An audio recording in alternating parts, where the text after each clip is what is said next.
سلام، اسم من دیویده. این داستانی که میخوام براتون تعریف کنم حدوداً برای 3 سال پیشه. داستان از این قراره که من توی یه دونه پیتزا فروشی به اسم دومینوز پیتزا کار میکنم. من راننده پیک اون رستوران هستم.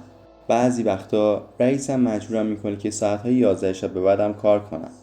یک شب خیلی خسته بودم و پیتزاها رو داشتم به طرف خونه مشتری میبردم.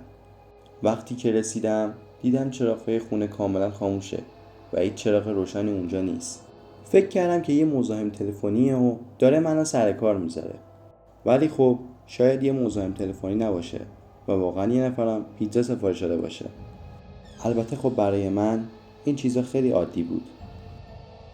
پیگیر شدم و رفتم از طریق تلفن عمومی به شماره تلفنی که پیتزا سفارش داده بود زنگ زدم. ولی خب هیچکس تلفن جواب نداد و انگاری ارتباط قطع شده بود. بعد از مدتی یهویی دیدم که یه ماشین پیتزا فروشی اومد جلوی دم در اون خونه وایساد. اسم پیتزا فروشیش پیتزا هات بود. اولش خیلی برام مهم نبود که یه ماشین پیتزای اونجا چیکار میکنه، ولی کم کم ترسیدم. با خودم گفتم بهترین کار اینه که برم سمت ماشین.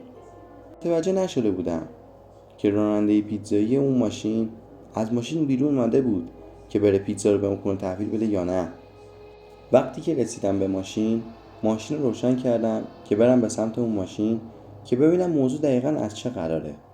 وقتی نزدیک اون ماشین شدم صحنه‌ای دیدم که تا عمر دارم فراموشش نمی‌کنم. دیدم که یه نفر کنار همون ماشین پیتزا فروشی افتاده. سریع دویدم که برم ببینم چه اتفاقی افتاده. وقتی که رسیدم دیدم کف زمین مقداری خون ریخته. خیلی ترسیده بودم. با دستای لرزان صورت اون رو برگردوندم.